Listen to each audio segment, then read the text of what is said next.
Diinaan dhaga'uudhaan atoo irruu akkanaa qabdaa irruu keessi guundee maal waaqa waaqessitaa sagalee waaqayyo maal dhageessaa gara waldaa maallattaa jedhee gabaan kee waan irruu keenyaa san hundumaa beeka ankoo waaqayyo beekaa jedhame ankoo waaqayyo beeka jireenya koo waaqayyo beeka siin malee jireenyi hin jiru karichis dhugaanis jireenyis anadha anaan alatti eenyutti gara mootummaa waaqayyo galee dhumateera cufameera qulfiin jireenyaa keetii eenyu harka jira Yesuus harka jiran mee jireenyi kee ana siin jedheera kanaaf Yesuustu si jiraachisa Yesuusi mala jireenyi tokko illee hin ta'u anaan alatti waan tokko illee gochuu hin dandeessan jedhe mun jedhe wangeela Yohaannis keessatti maal jedhe anatti qabamaa jiraadha anis isinitti nan jiraadha jedheera miti sagalee torbeerra yoo isin anatti qabamtanii jiraattan anis isinitti qabameen jiraadha gidduu anaa fi Yesuus gidduu sii fi Yesuus walitti qabamnee jiraannu gidduutti immoo maaltu uumamaa ija gaarii ija baay'ee godhachuu jireenya gaarii jireenya nagaa qabu jireenya gammachuu qabu jiraachuudha Yesuus irratti baanan garuu akka marga kosiirraa fidaniitu miti yeroodhaaf maal ta'a yeroodhaaf sirriitti jechuudha hin babbareedu yeroo baay'ee warri kun ayyaanaaf armaan san marga akkasii sana baafatanii dhaqanii itti geessu jedhe isaan dhaqanii jilba isaa ga'anii itti fufanii sagan anatti qabamtanii yoo jiraattan ija gaarii godhattu anatti gargar baatanii garuu waan tokkollee gochuu dandeessanidha yeroo baay'ee namoonni akkasii Yesuusii warri hin qabne kunoo makiinaa bitatee fooqii ijaarratee akka barbaadetti jiraachaa jira anaan alatti waan tokko gochuu hin dandeessanii jenne guddina amma naggaadhe warri biraa waan garagaraa godhateeti guddinuma asitti jalqabeeti makiinaa bitateeti waan garagaraa godha waan inni ittiin nagadu hin beeku inni immoo jireenya miti jireenya nagaan qabu kiniinii baay'eetu jira mana nama sana garuu kiniiniin jireenya keete Yesuus Kiristoos keessa kee jira Yesuus keessa koo jira dhaabee Yesuus keessa koo jira warri miila keenya dhaabachuu dandeenyu kaanee dhaabannee yaada keenya sagalee waaqayyootti dhannee Yesuus karaa koodha Yesuus jireenya koodha Yesuus dhugaa koodha Yesuus nala eenyumaafiyyuu yaada koo ergisu sagalee waaqayyooti nala eenyumaafiyyuu yaada koo ergisu jecha hafuuraaf dhugaadhaan sagalee waaqayyoo akka dhageen waaqayyo akka nuti dubbatu natti dubbatu lapheen koo siif banaa sagalee akkamiinaaf qabdu yaada akkamiinaaf qabdu jennee waaqayyoon barbaadan mootii nagaa mootii ulfinaa isa ba'aa namarraa buusuu beeku isa rakkina namaa argee nama biran dabalu Yesuus mootii nagaa Yesuus abbaa bara baraa Yesuus waaqa jaalalaa haala kee ilaalee kan si biran dabalu irruu kee ilaalee kan si biran dabalu Yesuus abbaa kootu nuti dubbadhu abbaa kootu nuti dubbadhu Yesuus kootu nuti dubbadhu sagalee kee dhageenya koo nuti dubbadhu maqaa Yesuusin koo nuti dubbadhu hafuurri kee nu jajjabeessa hafuura kee nuuf ergi humni kee nu jajjabeessa humna kee nuuf ergi obboleessa koo kanaaf deebii kan ta'u obboleessa koo kanaaf yaa Waaqayyo gaabbii isaaniif deebii kan ta'u irruu isaaniitiif guutuu kan ta'u wanta isaan barbaadan argachuu akka danda'aniif maqaa Yesuus Kiristoosin harki kee keessa waan hundumtuu jira harki kee isaaniif haa hiixatu harki kee isaaniif haa diriiru harki kee isaaniif haa diriiru nuti dubban namaa gochuu hin dandeenye inni dubbatee waa gochuu danda'u sidha maqaa Yesuus sagalee kee wajjin jirta dubbii kee wajjin jirta dubbiin kee akkasumaan miti hojii hojjetu qaba maqaa Yesuus hojii kun maqaa Yesuus haa hojjetamu sagaleen kee kun yaa Waaqayyo gooftaa hojii nurratti haa hojjetu wanti amaan yaada keenya dogoggorsuu kan barbaadu laphee keenya irra taa'ee kan jiru jireenya keenya irra taa'ee kan jiru mana keenya qabu kan barbaadu guddina keenya tajaajila keenya eebba keenya maqaa Yesuus Kiristoosin ba'alutti ta'ee kan jiru amma sa'aatii kana maqaa Yesuus nurraa lafa haa dha'u maqaa Yesuus nurraa lafa haa dha'u yaaddoon biyya lafaa yaaddoon jireenyaa maqaa Yesuus Kiristoosin ergamoonni seexanaa gurra keenyatti tasaasuu kan barbaadan dhukkuba garagaraa baatanii kan deeman rakkina garagaraa baatanii kan deeman qorumsa garagaraa baatanii kan deeman maqaa Yesuus Kiristoosin gab kan jedhan jala naa taane. Maqaa Yesuus hin qillees kanarra haa arjaane. Lafa kanarra maqaa Yesuus Kiristoos naa rukutamani. Kun nutti dubbadhu. Kun nutti dubbadhu. Si dhageenya nutti dubbadhu. Hundumaa wangoota ulfaadhu. Maqaa Gooftaa Yesuusiin. Ameen. Har'aa sagaleen wajjin ilaallu ergaa Phaawulos warra Efesooniif erge boqonnaa 6 lakkoofsa 10 irra isa jiru wal wajjiniin dubbifannee in ilaalla. Akkas jedha nan dubbisa. Kanaa achi gooftatti humna isaa isa aangoo qabeessatti jabaadhaa. Attummaa seexanaatiin mormuu akka dandeessanitti mi'a lolaa isaa kan Waaqayyoo guutummaatti hidhadhaa. Irra deebi'a. Kanaa achi gooftatti humna isaa isa aangoo qabeessatti jabaadhaa. Attummaa seexanaatiin mormuu akka dandeessanitti mi'a lolaa isa kan Waaqayyoo guutummaatti hidhadhaa. Mata dureen irraa irratti dubbachuu barbaadu duula hafuuratiif qophaa'aa ta'uu kan jedhu. Har'a Waaqayyoo duula hafuuratiif qophaa'aa ta'uu akka nuti irra jiruuf sagalee isaa ergee nu barsiisuudhaaf nu dammaqsuudhaaf Waaqayyo ganama kana sagalee isaa nuuf ergee. Maaliif yoo jenne duula hafuuratiif qophaa'aa akka taanuuf humna isaa sanatti jabaannee akka jiraan mi'a lolaa kan Waaqayyo sana guutummaatti akka nuti hidhannuuf. Nuti biyya lafaa kanarra yeroo jirrutti seexana wajjiniin wallaansoo qaba. Foon keenya wajjiniin wallaansoo qaba. Biyya lafaa wajjiniin wallaansoo qaba. Kiristaanni kallattii sadi gurguddaatiin yeroo hundumaa lola geggeessa. Karaa kam yoo jenne karaa foon keenyatiin lola gurguddaa geggeessaa jira. Biyyi lafaa yeroo hundumaa nu mo'achuudhaaf Yesuus Kiristoos duukaa nu deebisuudhaaf yeroo hundumaa nu lola.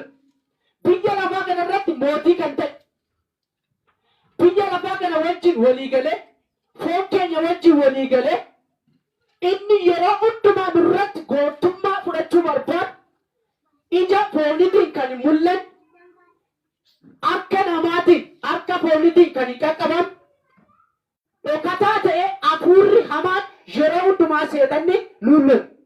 Kanaaf Yesuus Kiristoosiin akka nuti isatti amannee duula hafuuraa kanaaf qophaa'u akka ta'u. Wanti biyya lafaa kanarra jiru akka nu lolu waan beeknuuf yeroo hundumaa qophaa'aa ta'uu nurra jira.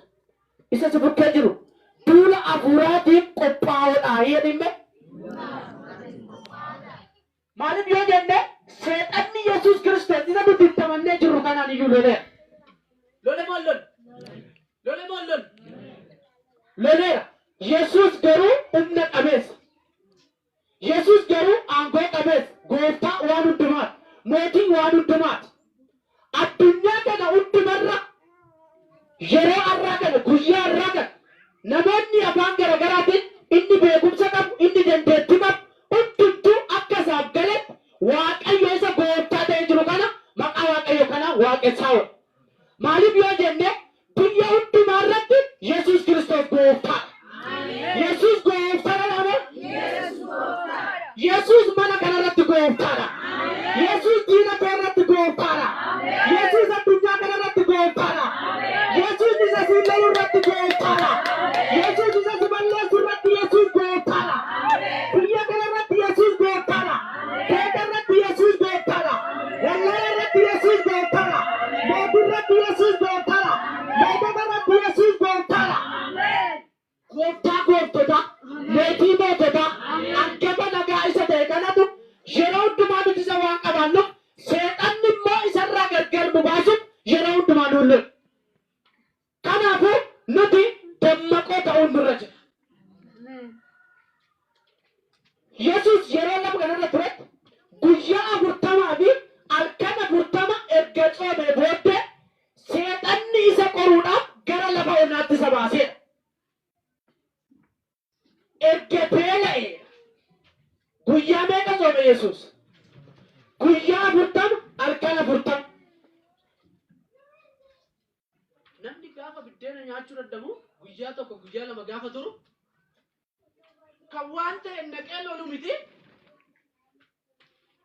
Nagaadhaa hoggaa jettee nagaa jechuu danda'a. Maaliif namni sun amma dadhabaadha? Maaliif foosaa dadhabaadha? Nyaata nyaanni nuti biyya lafaarratti nyaannu kun foon keenya jabeessa. Gaafa maqaa Waaqayyoo waammannu garuu lubbuu keenyatu jabaata. Seexanni nu fuuldura dhaabachuu hin danda'u. Kanaaf jajjabeessaa dhugaa kan ta'e hafuurri Waaqayyoo nu wajjin jira. Kanaaf seexanni nu loluyyuu nu mo'achuu hin danda'u. Inni kaleessa namoo yarra namoo atoo hin akkuma humna keetiitti si mo'ata. Ati dammaqaa taate Yesuus na wajjin jira. Yesuus inni lafa unaarratti si mo'ate. Ani immoo ilma isaati. Anaan na mo'achuu hin dandeessu. Kanaaf dura kooti sokki yootte dura keeti sokki. Sitti bu'uu hin danda'u. Seexana ofirratti kan moosisu eenyudha? Eenyudha? Abbaadhumatu ofirratti moosisa. Yooti balbala bantee Yesuus iyyuu akkas jedhe. Yesuus mootiin nagaa kun. Yesuus inni waan hundumaa of harkaa qabu kun. Yoo isinii laphee keessan abbantan ani balbala keessa dura dhaabbadhee yeroo hundumaa balbala keessa na rurrukutaan. Yoo isin sagalee balbala keessa na rurrukutu kana dhageessanii ani abbantan ani gara keessanitti tola seenaa. Yesuusif laphee kee mani arra mana kee tol gala. Gaafa Yesuus gara kee dhufu gaafa Yesuus laphee kee irra taa'u wanti si lolu tokko illee si mo'achuu hin danda'u. Wanti kaleessa darbiisa si dhoowwe arra darbiisa si dhoowwu. Wanti kaleessa gadi si qabee si hacuucaa ture. Yesuus gaafa gara kee dhufu si mo'achuu hin danda'u. Yesuus nan mo'atu. Yesuus si mo'ata waan ta'eef. Yesuus nan mo'atu. Yesuus kaleessa lafa unaarratti aduusa mo'een ture. Aduusa qoreen ture. Arra immoo namni Yesuus qabu kun nan mo'atu. Yesuus nan mo'atu. Namni jedhu baay'ee. Seexanni Yesuus nan mo'atu jedhu nama baay'ee. Garuu Yesuus mo'a. Yesuus mo'a jedhime. Yesuus mo'a. Si duwwaa miti. Yesuus nan danda'u jedha seexanni irrayyuu. Nan danda'u hin jedhamu hin jedhu. Hin jedhamu hin jedhu. Si otoo hin ta'in isa Yesuusitti amane otoo hin ta'in har'a namoonni baay'ee waaqa waaqotaa hafuura isaan keessa jiru santu ta'e Yesuus nama dha. Yeroo dhugaa baatu jedhee Yesuus nan mo'atu. Yesuus nama dhakkoo inni warra adiiti waaqa warra adii waaqessitu. Yesuus ikkoo nama fooniti nama foonii ta'ee dhalate durbii Maariyaam irraa dhalate Yesuus nan mo'atu. Inni akkana jedhu haa dhaga'u. Yesuus mo'aa bara baraati. Yesuus gooftaa bara baraati. Yesuus du'ee du'a mo'ee ka'eera. Inni du'a mo'ee ka'e waan hundumayyuu cabse abdii du'a cabse Yesuus mo'ee mirga abbaa isaarra jira. Yesuus mirga abbaa isaarra jira. Warri ijaan hin argine Yesuus ijaan arguuf jiru. Yesuus inni namadha. Inni nan mo'atu. Yesuus namadha. Inni nama fooniiti kan jedhu kun hundi ishiitu Yesuus fuulduratti walitti sabasabamuuf jirti. Jigaafi kanaafatti qophaa'aa ta'e wanta akkasiin jedhu Yesuus waan hundumaa gochuu danda'u. Yesuus duuba deebii namni siin jedhu yoo jira hafuurri siin jedhu yoo jira ati hin dhagee. Ameen. Yesuus guyyaa 40 halkan 40 soomeetu seexanaanii wallaansoo ol qaban. Gaafa wallaansoo ol qabanii Yesuus beela'eeti boqochuudhaaf taa'e. Gaafa taa'u dhagaa wayii fuudhee akkatti baate wanti akka fiilmii isaarraa laallutti Yesuus hin ta'e garuu Yesuus ta'uu garuu sagalee Waaqayyoo immoo hin jedha. Yeroo baay'ee siinii garagaraatti amanuun gaarii miti. Yesuus akka jedhee seexanichi beela'eera. Yeroo kam isa qoruu dhaqe ilaala. Seexanni yeroo kam nama qora yoo jettan yeroo ati rakkina keessa jirtu. Akka ati rakkina sana keessaa miila fuutee gara mana Waaqayyoon deemu. Akka ati Waaqayyoon hin kadhanne. Akka ati sagalee Waaqayyoon dubbifanne. Yeroo ati dadhabdee jirtu si qora. Yeroo kuuni yeroo humna qabdiyyuu immoo si dadhabsiisuudhaaf immoo si qora. Galanni Yesuusiif haa ta'u. Kanaaf yoo ati ilma Waaqayyoo taate dhagaa kana abboo miti akka inni daabboo ta'u abboo miti nyaadhu ittiin jedhe. Yesuus maal deebisee? Namni midhaan qofaaf hin jiraatu jedheen. Maal hin jiraataa? Dubbii sagalee Waaqayyootiin. Arrala lubbuun keessan kan dheebotte sagalee Waaqayyoo kanaan beela baati. Sagalee Waaqayyoo kanaan beela baati. Lubbuun keessan kan dheebotte sagalee Waaqayyoo kanaan beela baati. Lubbuun keessan kan beelotte sagalee Waaqayyoo kanaan beela baati. Eebus beelus hundumayyuu sagalee Waaqayyoo kun maal godhe? Nama baasa. Beela nama baasa jedhame?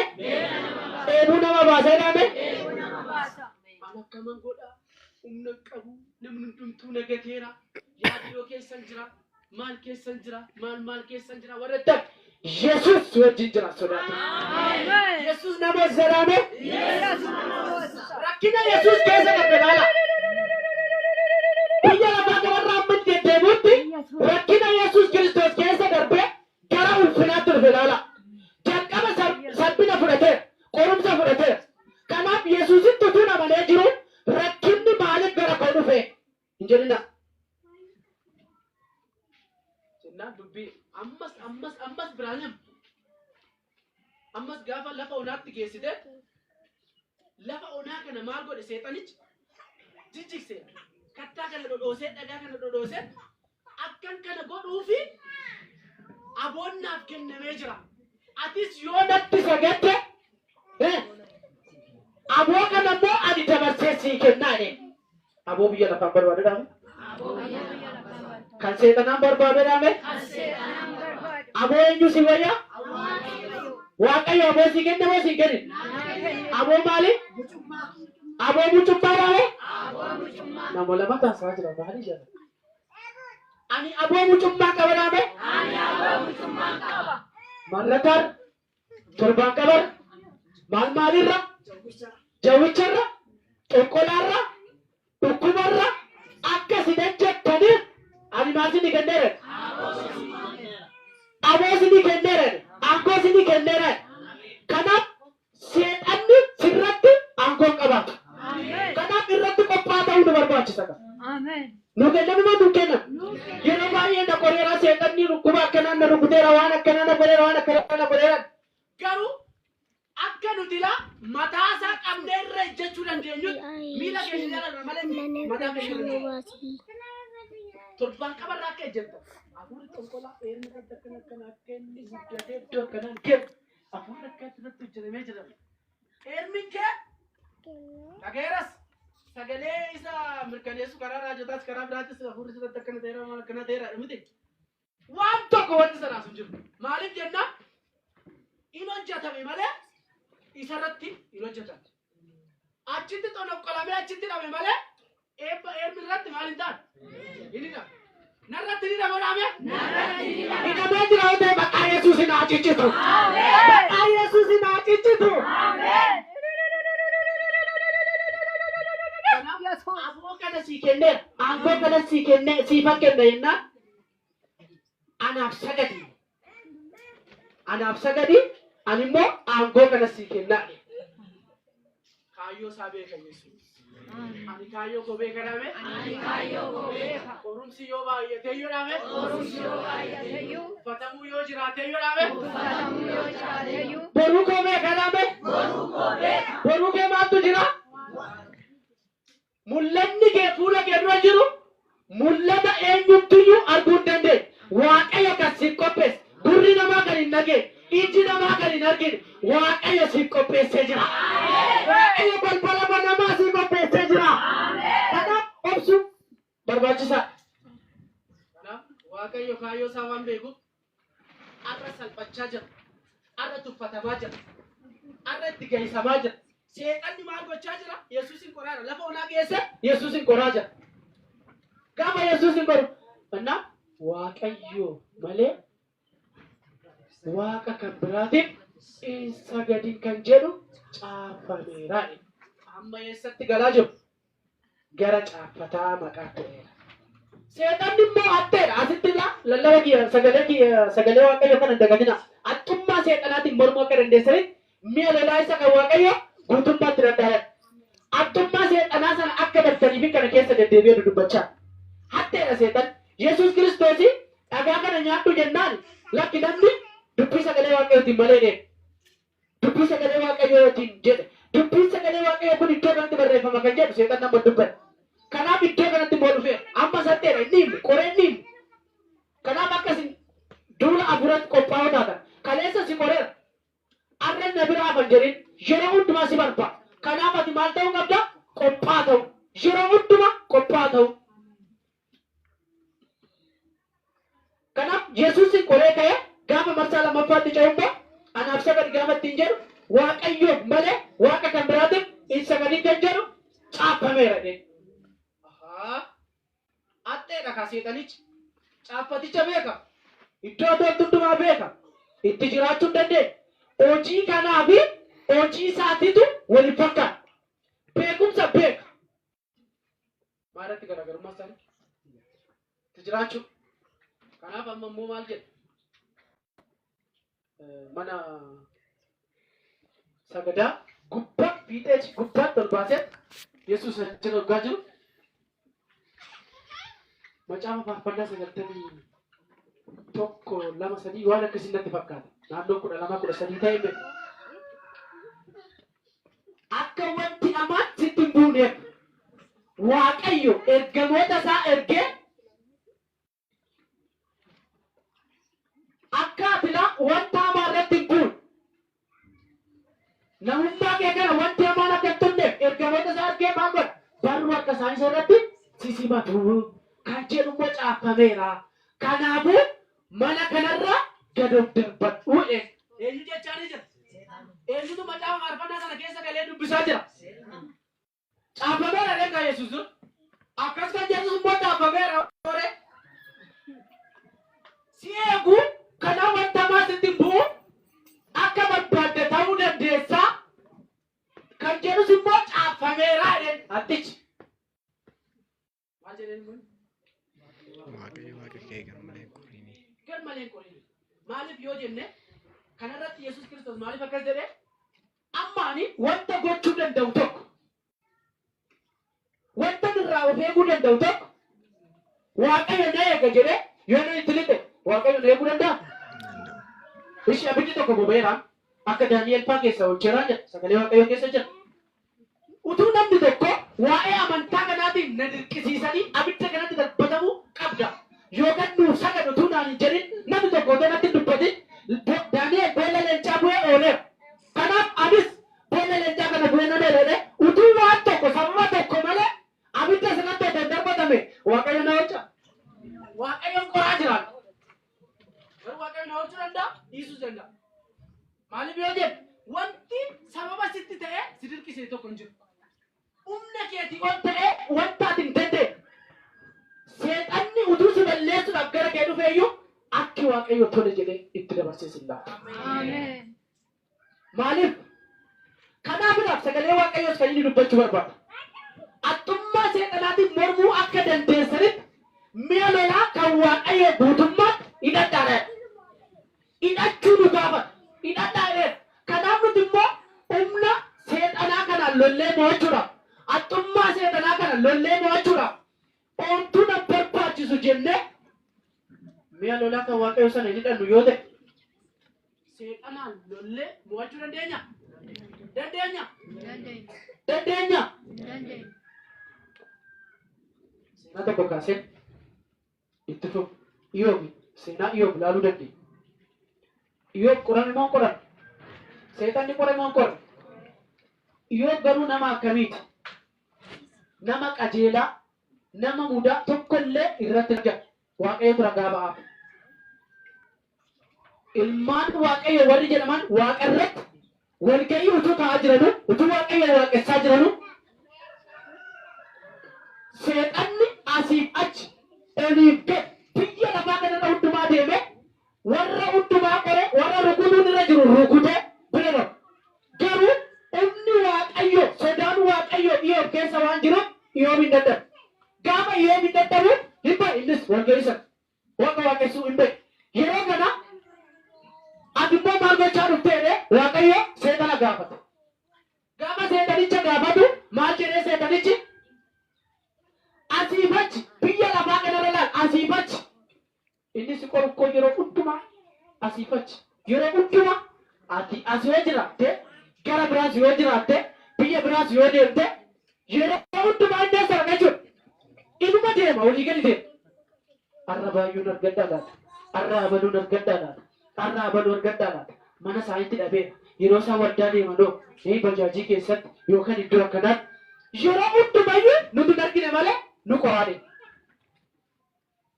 Kanaaf maal argata?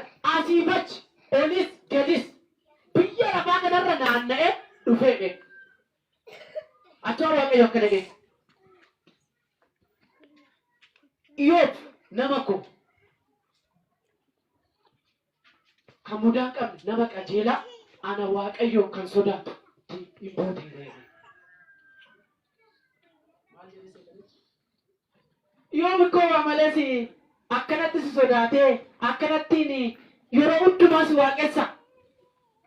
Ati ko hojii akka isaa hundumaa eebbifte mana isaa hundumaa eebbifte utuu ati harka kee irraa fudhattee qabeenya isaa kanatti buute innoo si gammade. Ijoollee beeka qaba. Ijoollee 10, ijoollee dhiiraa 7 fi ijoollee durbaa 3. Hoolota 7,000. Gaalota 3,000. Qotiyoo cimdii 500. Harroota 500. Nama ba'a biiftuu biyya Uuz jedhamtu sana keessa namni akka dhiyoo qabeenya qabu jira. Nama adda dure nama tokkoffaa. Kanaaf qabeenya kanatti laatte utuu kanatti laachuu baatte inni si waaqessu turedha. Amma maal jira? Addummaa seexanaa, qorumsa seexanaarra jira. Kanaaf seexan yeroo hundumaa maqaa kee beeka, hojii kee beeka, waan hundumaa beeka. Waan ta'eef seexanaan mormoo akka dandeenyu mi'a lolaa kan Waaqayyoo hidhachuun nurra jiraata. Nani daddarame? Nani daddarame? Inni dadda Waaqayyo abalu mi'a kana hidhadhuuti abaluu lol hin jedhu. Warra maqaa Waaqayyo waammatu warra Yesuus Kiristoos tamani hundumaa biyyuu mi'a lolaasaa kana kenneera. Hidhachuudhaaf fedha qabda taanaan Waaqayyo si hidhachiisa. Ofuma keetii baatee diina keetiin leentaa moo'attee gatta. Namni kan biraa hidhatee mana keetti dhufee namni si lolu jira. Kanaaf Yoobishii dhaqii qabeenya isaa harkaa balleessiti. Garuu Yoobitti immoo hin bu'ine. Kana booda ijoolleen isaa nyaata sirriitti ilaalu waloojjii nyaatu. Manni irratti jigee ijoollee isaa dhumanii warri gabaree jigalamnite. Namoonni meeqmee bakka asii fachi warri eenyuun biyyi Sheebaa kan jedhamu dhufee qabeenya isaanii jalaa saamanii keessa hundumtu dhufanii isa. Ijoolleen dhabee qabeenya dhabee. Kana booda maal jedhe yoo waan tokko dubbe. Qullaa koo dhalattee qullaa koo isa tollee biyaa. Galanni Yesuus haa ta'u. Mee qorumsaan manaa kan keessa darbee namni Waaqayyoon utuu guyyaa tokko darrabse ijoollee 10 dhabee qabeenya akkanaa dhabee nuti amma yeroo baay'ee utuu waan ta'e harkaan hin qabatin ishiin battaggaamnee nu qabamuu diddu tana Waaqayyootu na jalaa achi fageessaa jira. Maali utuma Waaqayyo waaqessuu dhiiseeyyuu hin jenna waan jedhu. Hin jenna waan jedhu. Galanni Yesuus haa ta'u. Kana booda inni maal godhe? Waaqayyoof boqobaa dhiyeesse. Kulluma kun dhaladhe kulluma kun gara Waaqayyootti waan hunduma ammas seetanni maal godhe? Ammas kun ammas isa gadaa jettaadhe. Yesuusitti si'a sadaffaa deemte miti. Yoobitti immoo si'a meeqaffaa deebi'aatti? Si'a lammaffaatti deebi'aatti. Qortee ammoo maal godhe? Foonsaa dhaqiitii dhukkubaan rukutii garuu lubbuu isaatti immoo bu'inee kana booda inni dargaggeessa taa'ee tokko maamaa jala isheen maal itti naatu manaamu Waaqayyo amma sama waaqessi taati qabeenya nu kaafiteera ijoollee keenya nu kaafiteera siin immoo kun foon kee kana yusruma ajeessee fiteera ammas waaquma waaqessi taate daani bajaajii keenya tochooraan deemu Waaqayyo waaqessi ta'uu torbee tokko koshii gaddaa wayii gootee manaa. Xiqqoo masitti dhagaabbiini hoogganaa mu dandeessa hoogganaa mu dandeessa. Waaqayyo oolchadha. Waaqayyo oolchadha dhaame. Waaqayyo oolchadha. Seexanni yeroo hundumaa kallattii garaagaraatti rukuttee karaa dandeen nama laatti. Fakkeenyaaf amma utuu gaafas yookaan daanii harki cabee yookaan lukti waan tokko ta'e cubbuu akkasii godhee yookaan waan akkanaatii kana kanaatti irratti dheekkamee maal jedha. Yoobi nama qajeelaa moo nama qajeelaa miti? Yeroo baay'ee amma nuti waan hin beekne keessa gallee waan ta'e dubbachuu gaarii miti. Seexanni nama qaba. Inni namoonni jedhu yeroo namni waan tokko rakkate rakkina keessa yeroo bu'u Waaqayyotu itti dheekkamee namni kun rakkina qabaachuu dandeenya. Seenaa Yoobirraa yeroo ilaallu immoo waan tokkoyyuu rakkina qabu. Qorumsa eenyutiin? Qorumsa seexanaatiin. Waaqayyo sun dabarsee itti kenna. Kana booda haati manaayyuu maal jettee yoomi arrabsiitu bakka dhugaa arrabsiitu ijoolleen dhabdee qabeenyaan dhabdee kana achi waaqayyo kan jedhamu kuniyyuu hin jiru bakka dhiisi arrabsette waaqa arrabsachuu dhiisudha miti ganumoo gaduu miti kaleessa faarsaa tura kaleessa waaqessaa tura kaleessa inni ijoollee isaan hundumaaf iyyuu tokkoon isaaniitiif iyyuu ijoolleen koo kun karaarraa goraniiru waaqa gaddisiisaniiru laata jedhee yeroo hundumaa qalma dhiyeessee waaqayyoof okkubaa dhiyeessaa ture. Yoo tokkoon ijoollee isaa maqaa waamee jechuudha. Haati manaa yeroo inni galee ijoollee isaatiif araara waaqayyoo kan kana bira jirtu. Yeroo qabeenya baadiiftu biyya uwwisee dhabdu sana keessaa tokkoffaa isaan taasisu kan qabeenya isatti gammaddee moo gamman. Yeroo ijoollee kun isaan ilaatu gammaddee moo gamman. Eenyutu isaaniif kenna? Waaqayyo namaaf kenna. Kanaaf maal jette isheen bakka waaqayyoon arrabseette. Mo'amteetti hojii diinaa sanaan mo'amteetti. Haxxummaa seexanaa sanaan mo'amteetti. Garuu dhiyeef maal jedhe? Waaqayyo irraa wanta gaggaarii fudhannee yeroo hamaan nutti dhufu immoo waaqayyoon akkamitti arrabsinaa dhee. Kun matumaan ta'u galanni Yesuusiif haa ta'u.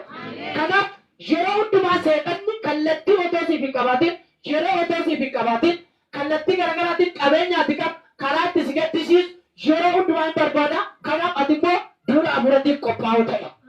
Akka keessa gargaaru kaasame duula hafuuratiif jedhame ani qophaa'u jedhame. Kanaaf haxxummaa seexanaa sanaan loluu akka dandeessaniif mi'a lolaa kan waaqayyo guutummaatti danda'e. Seexanaan kan lollu nuti yeroo hundumaa Phaawulos iddoo kanatti warra Efesoon kana maal jedhaa? Nuti nama foonitiin wallaansoo hin qabna miti. Warra hafuurota aminaa, warra hafuurota maccaa lafa kanarraa gooftadha kan jedhan, qilleensa kanarraa gooftadha kan jedhan, warra ija namaatiin mul'atu, warra dhoksaadhaan deemanii hojii amantootaa kan diigan, hojii wangeelaa karaatti kan hambisuu yaalan isaan kanaan morminaadha. Eenyuun lellaarra nuti? Eenyuun lellaa? Hafuura haminaatiin illee lalaame? Si moota moo hin moota? Namoo dheerame? Namoo dheerame? Yaadiina beerame? Ani har'a mi'a lolaa kan waaqayyo hin dhedheeraadhaani? Lola walitti baana? Simmuu addaadhaan. Haa dhagahu. Dhukkubicha haa dhagahu. Xonqolaan haa dhagahu. Hin guddattu kan jedhu haa dhagahu. Inuma guddatta. Hin ceetu kan jedhu haa dhagahu. Inuma ceetaa. Hin jiraattu hunduuta kan jedhu haa dhagahu. Inuma jiraattaati. Ati nama ulfinaa taatu kan jedhu haa dhagahu. Ati nama ulfinaa uma taata. Kanaaf haxxummaa seexanaatiin loluu akka dandeessaniif mi'a lolaa kan waaqayyo guutummaatti danda'a kan jedhu mi'a lolaa kan waaqayyo guutummaatti kiristaanni hidhachuu qabu kun isa kam yoo jenne qabxii tokkoffaa irratti dhugaa akka mudhii keenya kana akka nama sabbata hidhateetti dhugaadhaan mudhii keessa kana maal godhaadha? Jabeeffadhaa hidhadhaadha. Galanni Yesuusiif haa ta'u. Efesoon boqonnaa lakkoofsa 14 irraa adda. Namni warri ammaallee baay'ee hidhatu natti fakkaate qofa mudhii ofii baay'ee hidhatu miti guddina. Maaliif hidhatu? Yeroo qoraattaa dugdatti baatan maaliif hidhatu? Dugdi isaanii sun akka jabaatu. Wanta akkana danda'ee hin deemneedhani foon isaanii dugda isaanii laaffisee akka isaan bakka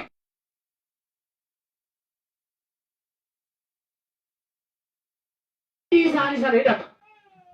Arras immoo diinni akka simboonne sagalee waaqayyo kanaa irratti firoomseera. Akkuma sabban mudhii nama foonii jabeessu san nuun immoo dhugaadhaan mudhii keenya yoo hidhanne seexanni yoomiyyuu nu mo'uu hin danda'u. Seexanni nammoo hodhame? Seexanni abbaa sobaati. Yeroo ammaa kana soba sammuu namaa keessa facaaseera. Jireenya namaa keessa facaaseera. Dhugaa namaa sana sabni dagateera. Maaliif yoo jedhu meeshaan lolaa kan waaqayyo sun dagatamaa jira, irraanfatamaa jira. Kanaaf yaadni namaa hojii seexanaa sanaan mo'amaa ta'eera. Kiristaanni mo'amaa ta'eera. Namni dhugaadhaan dhaabbatu hin jiru. Namni dhugaadhaaf jiraatu hin jiru. Namni dhugaadhaaf morma isaa kennu hin jiru. Ergamoonni Yesuus Kiristoos warri jalqabaa dhugaadhaaf dhaabbataniiru. dhugaadhaaf jedhanii morma isaanii lubbuu isaanii kennaniiru. Dhugaa wangeelaa kana lallabanii warri ibiddaan gubatan, warri zayitiidhaan gubatan, warri yeroo hundumaa qorumsa garaagaraa argatan dhugaa wangeela kanaaf jedhanii dhugaadhaan mudhii isaanii hidhatanii sagalee waaqayyoo kana lallabanii nu biraan ga'aniiru. Garuu sabni yeroo ammaa kuni mudhii isaanii sanarra maaltu jira yoo jenne sabbata dhugaa utuu hin ta'in sabbata sobaati. Kun immoo sobni sobaan hin morma. Hin morma. Wanti kun akkas godha soba jedhama. Soba taanaan raajii godha. Garuu wantichi sun dhugaa taanaan eegsii ta'a. Maaliif yoo jenne dhugaan of danda'aadha kophaasatti. Sobnis of danda'aadha kophaasatti. Inni dhugaa ta'e soba ta'uu hin danda'u. Inni soba ta'e dhugaa ta'uu hin danda'u. Kanaaf dhugaadhaan dhaabannee jiraanna taanaan seexanni yoomiyyuu nu qoruu hin danda'u. Nu mo'achuu hin danda'u. Garuu ani waaqa dhugaa waaqessaa jira. Sagalee dhugaa kanan lallabaa jira. Sagalee dhugaa kanan dhaggeeffachaa jira. Jennee mudhii keenya kana hin jabeeffanne dhugaadhaan qabamnee hin jiraannu taanaan seexanni karaa barbaachee nu waraabee dhukkubaanis ta'u balaa tasaa akka daadiitti dhufe wantoota akkasii kana utuu nuti dhugaadhaan dhaabachuu baanne utuu daanis fakkeenya dhugaadhaan jiraachuu baate wangeela kanaafis lubbuu isaa aasaas gochuun barbaadu ta'e jerichuma isaa sibiilitti fayyaa taate daaniin hin boodu'a. Garuu maaliif yoo jenne namni dhugaadhaan dhaabatu qorumsa seexanaatiin hin tuqu. Dhuguma jara salameen jira namni dhugaadhaan mudhii isaa hidhatee dhaabatu seexanni kallattii barbaade utuu qoreeyyuu hin mo'ata malee hin mo'atu. Seexanni dhuguma qoricha qabdan utuu rukutuu barbaadeeyyuu foonsaa sun tole jedhee dhiisu. Bilisa yaame? Ani bilisa yaame? Dhuguma irraa maqaa Yesuusiin bilisa ta'e. Dhuguma irraa maqaa Yesuusiin bilisa ta'e. Dhugaa utuu waaqessaa jirru nuti wanta hamaarraa bilisa. Galanni Yesuusiif haa ta'u. Qabdiin lammataa immoo qajeelummaa qabaachuudha. Qajeelummaa kana immoo akka madda sibiilatti uffadhaadhaan. Eenyuun jechaa jira? Kiristaana. Seexanni akka inni nu mo'anne yeroo hundumaa jireenya qajeelummaa qabu deddeebina taanaan seexanni nu mo'achuu hin danda'u. Seexanni jallina yaada. Waaqayyo qajeelummaa yaada. Kanaaf seexannii fi Yesuus Kiristoos lafa onaa irratti wallaansoo geggeessaniiru. Nuti garee Yesuusidha. Garee Yesuus warri ta'anii garee seexanaa mo'achuu danda'an hafuurota amina. Hafuurota machaa amina ta'anii qilleensa kana keessa deemanii jedhamti ture Phaawulos. Isaaniin morminaa namiti. Isaaniin morminee mo'achuudhaaf qajeelummaa qabaachuun dirqamadha. Utuu wanta qajeelaa yaadin, utuu wanta qajeelaa hojjetin seexana kanaan lollee mo'anna jennee itti qajeella taanaan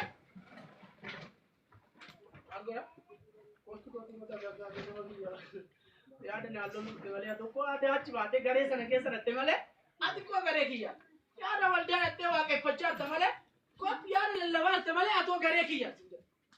Maqaa Yesuus Kiristoosiin garee seexanaa keessaa nu haa baasu. Qajeelummaa dhaame? Qajeelummaa dhaame? Kanaaf Yesuus Kiristoos ikkoo namni wanta hamaa yoo isin irratti yaadeeyyuu isin immoo garagartoo godhaati isa hamaa san maaliin deebisan? Gaariin deebisan. Maaliif yoo jenne namni wanta hamaa yaada wanta hamaa hojjechaa deddeebi'u inni kan Waaqayyoo miti. Qolaasiyaas keessatti miti. Dur tokko dur hamaa yaaduu dhaabii hamaa hojjechuudhaan diina Waaqayyoo taanee turre. Maal gochuudha? Hamaa yaaduudha. Hamaa hojjechuudhaan diina Waaqayyoo taanee turre. Amma garuu Waaqayyo karaa tokkicha ilma isaa sana dhiiga isaa sana maal godhe? Nu araarsee aboo ijoollee Waaqayyoo nuu kenne. Galanni Yesuusiif haa ta'u. Dur maal turre? Diina Waaqayyoo ture. Maal gochuudhaan diina Waaqayyoo ture? Wanta hamaa yaaduudha. arra silaa waldaa keessa deddeebi'a.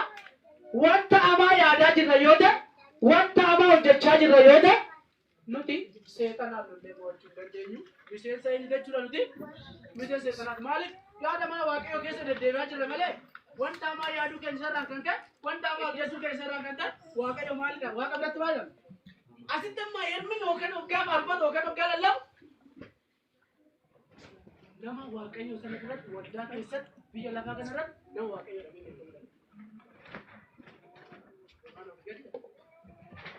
nama Waaqayyo suuraa akkasitti laa taappellaa godhatee maagii akkaatti qabatee harka akkaatti godhatee nama eenyudha? Nama Waaqayyo. Waan namaa immoo yaadaa jira dhoksaatti. Waan namaa immoo hojjechaa jira dhoksaatti. Namni kun namaan nama Waaqayyo jedhame malee Waaqayyo biratti maalidha? Diina. Kanaaf qajeelummaa akka madda sibiilatti Waaqayyo qajeelummaa nutti hawwisa. Waaqayyo qajeelummaa nutti hawwisa. Qabxii sadaffaan amantii qabaachuudha. Kana hundumaa irratti Efesoon boqonnaa 6:16 kana hundumaa irratti amantii akka gaachanaatti fudhadhaadha. Qajeelummaa qabda. Dhugaadhaan mudhii kee hidhatteetta. Seexanaan loluudhaaf bakka qophaa'u taateetta. Duula afuuraa sanaaf qophaa'u taateetta. Dhugaadhaan jireenyi kee guutameera. Qajeelummaa qabda. Kana hundumaa irratti immoo amantii akka gaachanaatti. Iyyi seexanni darbatu si waraanuu hin danda'u. Yaadni seexanaa, karoorri seexanaa, kaayyoon seexanaa akka sin arganne maal qabaachuu si barbaachisa? Amantii raame? Amantiin qabdu taanaan seexanni karaa barbaade si waraanuu danda'a. Nama buksii yeroo baay'ee argitee inni fuuldura kaatu sun maal qaba? Akkamatti ulee qabatee kaata fuuldura? Fuuldura akkasatti kaata? Maal qabatee kaata? Maal gochuudhaaf? Wanta diina sadi ta'ee isa waraanuudhaaf mataa isaa waraanuudhaaf turuu sana ofirraa qolachuudhaaf maal godha? Gaachana. Gaachana isa biyya lafaa jedhee fudhate kan ammoo gara hafuuraatti yeroo jijjiiru gaachanni hafuuraa maalidha? Amantii dhaabee? Amantii Waaqayyo nurraa ka'a. Amantiidhaan lollee diina keenya mo'achuu dandeenya. Amantiidhaan xiyya seexanni darbatu san akka nu waraanne ofirraa qolachuu dandeenya. Galgala yeroo dhaabbannee kadhannu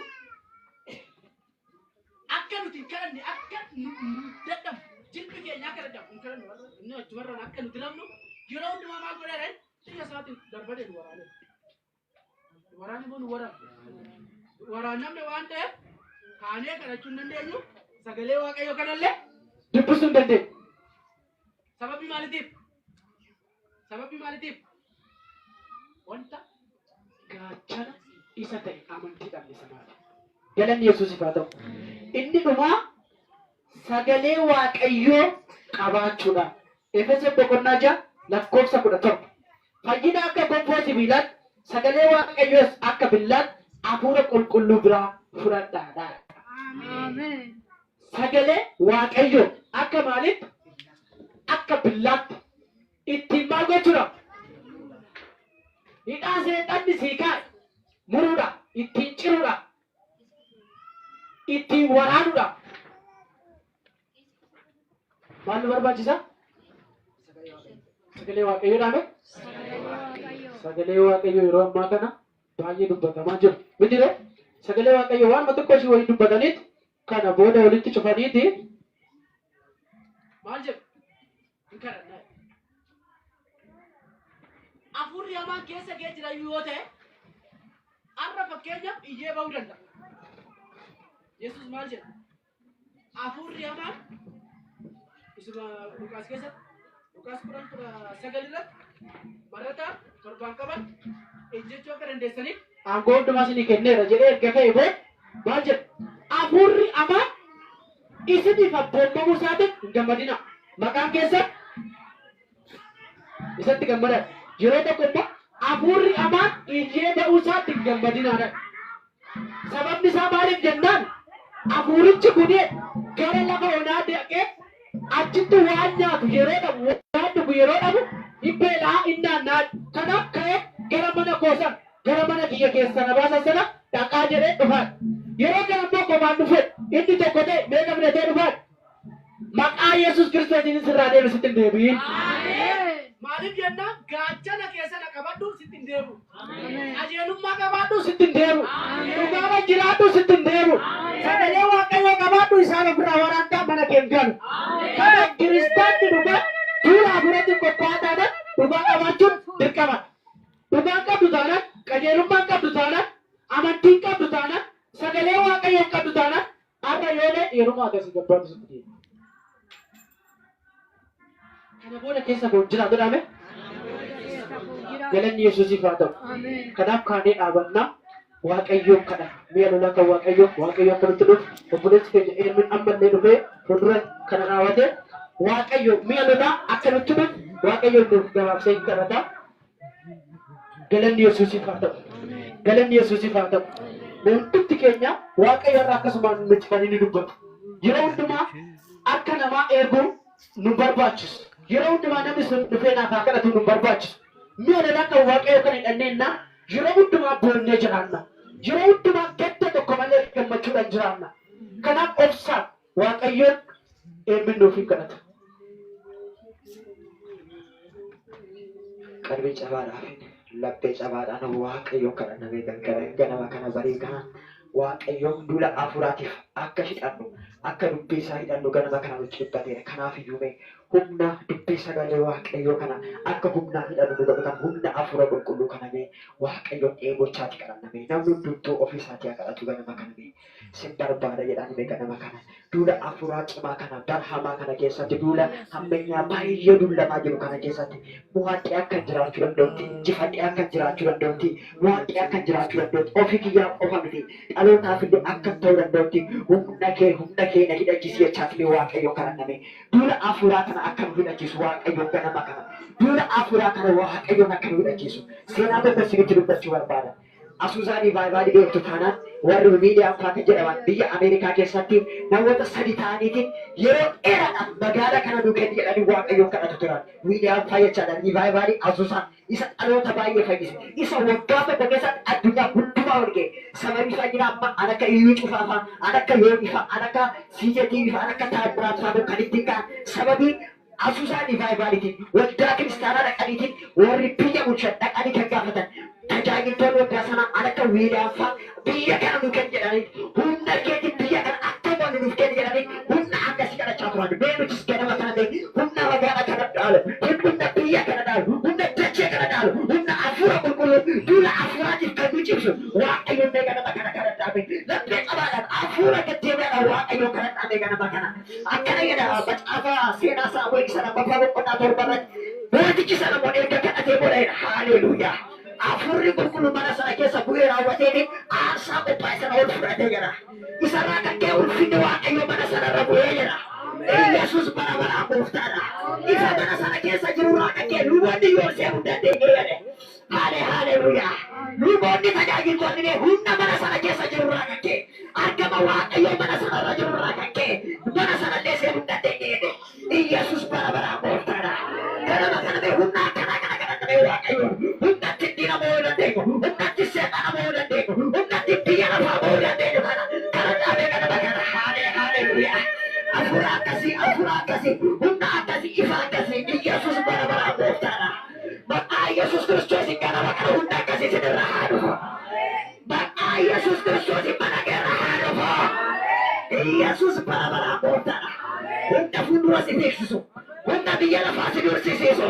Humna cubbuu si dursisiisu. Humna seexana si dursisiisu. Maqaa Yesuus ganama kana sirra haa dhufu. Maqaa Yesuus mana keerra haa dhufu.